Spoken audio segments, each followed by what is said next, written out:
আপনি কি জানেন কিভাবে গরুর কলিজা রান্না করলে সঠিক পুষ্টিটা পেতে পারেন? যদি না জানেন তাহলে আমার ভিডিওটি আপনার জন্য। আমার সেম প্রসেসটি যদি ফলো করে রান্না করেন তাহলে খেতে অসম্ভব মজা হবে। আসসালামু আলাইকুম, আমি আলবিয়াস কিচেন থেকে সবাইকে স্বাগত জানাচ্ছি আবারও। আমি এখানে হাফ কেজি গরুর কলিজা নিয়ে নিয়েছি। উপরে যে প্লাস্টিকের মতো সাদা অংশ দেখা যাচ্ছে, এটা আমি সিদ্ধ করে ফেলে দিব। সিদ্ধ করার কারণ হচ্ছে গরুর কলিজার মধ্যে যে জীবাণু থাকে তা চলে যাবে, রান্না করলে কোনো রকম জীবাণু আর থাকবে না। আমি এখানে পরিমাণ মতো পানি নিয়ে নিয়েছি, আপনারাও পরিমাণ বুঝে পানি নিয়ে নেবেন। আর সবগুলো গরুর কলিজা এখানে দিয়ে দেব। হালকা করে এটা আমি নেড়ে চেড়ে নেব। সিদ্ধ করে নেব আমি 6 থেকে 7 মিনিট। এই যে কালো অংশগুলো দেখা যাচ্ছে, এগুলো কিন্তু কলিজার একটা কালচে আবরণ। এই কালচে আবরণ সহ যদি আপনি রান্না করেন তাহলে কিন্তু কলিজার কোনো পুষ্টির কোনো গুণই থাকবে না। কলিজাটা আমি সিদ্ধ করে নিয়েছি 7 মিনিট। এখন আমি ঠান্ডা পানি দিয়ে এটা ভালো করে পরিষ্কার করে নেব। কলিজা আমাদের শরীরের জন্য vitamin D, vitamin E, vitamin A দিতে পারে, আর শিশুদের ব্রেন ডেভেলপমেন্টের জন্য এটা খুবই সহায়তা করে। যখন কলিজাটা ঠান্ডা হয়ে গিয়েছে, এখন আমি উপরে সাদা প্লাস্টিকের মতো চামড়াটা উঠিয়ে ফেলবো আর ছোট ছোট করে রেগুলার সাইজ করে কেটে নেব। এই প্লাস্টিক সহ যদি আমরা কলিজাটা রান্না করে ফেলি তখন কিন্তু আমাদের পেট ব্যথাও হতে পারে, তাই অবশ্যই কিন্তু প্লাস্টিকটা সিদ্ধ করে ফেলে দিতে হবে। আমরা সবাই কিন্তু কম বেশি কলিজা খেতে পছন্দ করি, কিন্তু সঠিক প্রসেস ফলো করে রান্না করতে পারি না, যার কারণে খেতে এটা অনেকটা স্মেল পাওয়া যায়, তাই এটা অনেকেই খেতে চায় না। কিন্তু আই ক্যান বিলিভ যে আমি যেভাবে রান্না করি এইভাবে যদি না আপনারা রান্না করেন তাহলে কিন্তু আপনাদের এক খাবারের তালিকায় এটা রাখতেই পারেন। আমি কিছু চর্বি নিয়ে নিয়েছি এখানে। চর্বি দেওয়ার কারণ হচ্ছে যখন আমি কলিজাটা রান্না করব তখন কিন্তু অনেকটা তেলসে ভাব লাগবে আর খেতে অসম্ভব মজা হবে। তো আপনারা যখন রান্না করবেন এরকম কিছু চর্বি নিয়ে নেবেন। এইভাবে আমি সবগুলো কেটে নিয়েছি। অন্যদিকে একটা ফ্রাই প্যান নিয়ে নিয়েছি আর পরিমাণ মতো তেল দিয়ে দিব। তেলের পরিমাণটা কিন্তু আমি আমার আন্দাজ বুঝে দিয়ে দিয়েছি, আপনারা কিন্তু আন্দাজ বুঝে দিয়ে দিবেন। এখানে আমি তেজপাতা, দারচিনি আর এলাচ দিয়ে দিয়েছি। এগুলো তেলের মধ্যে দেওয়ার কারণ হচ্ছে এই মশলাগুলো থেকে অন্যরকম একটা স্মেল পাওয়া যায়, যা খাবারের স্বাদ বাড়িয়ে দেয়। আমি 1 কাপ পেঁয়াজ কুচি নিয়ে নিয়েছি।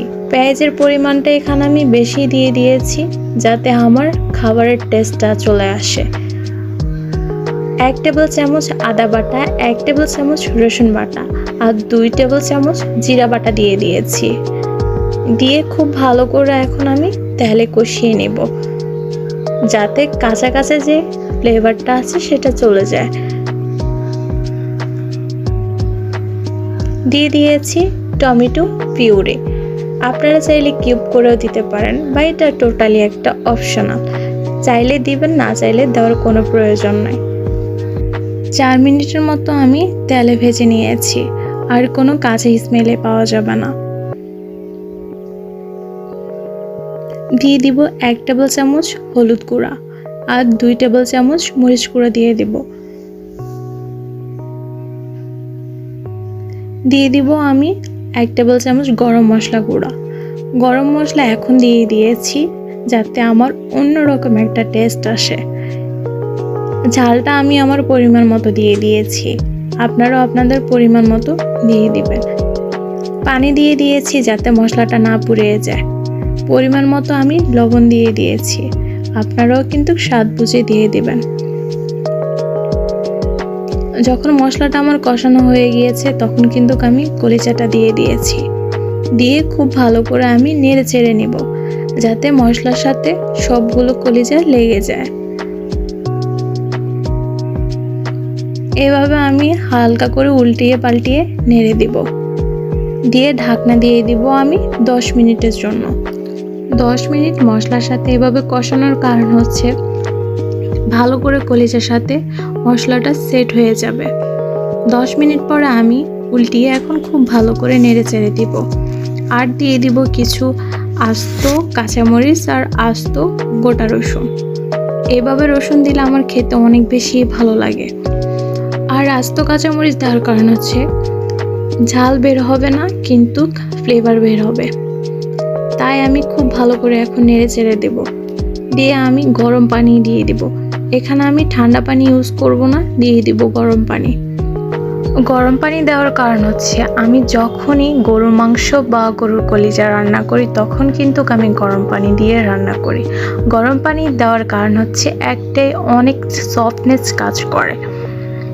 ঢাকনা দিয়ে দিব আমি 25 মিনিটের জন্য। আর 25 মিনিট পর কিন্তু আমি দেখব আমার রান্নাটা অলমোস্ট কমপ্লিট। আমার রান্নাটি একদম শেষ পর্যায়ে। আর এইভাবেই কিন্তু আমি নামিয়ে ফেলবো। আপনারা এই কলিজা ভুনাটি সাদা ভাত বা যে কোনো রুটি খিচুড়ি দিয়ে খেতে পারেন। আমার রেসিপিটি যদি আপনাদের কাছে ভালো লাগে তাহলে অবশ্যই লাইক, কমেন্ট, শেয়ার করবেন।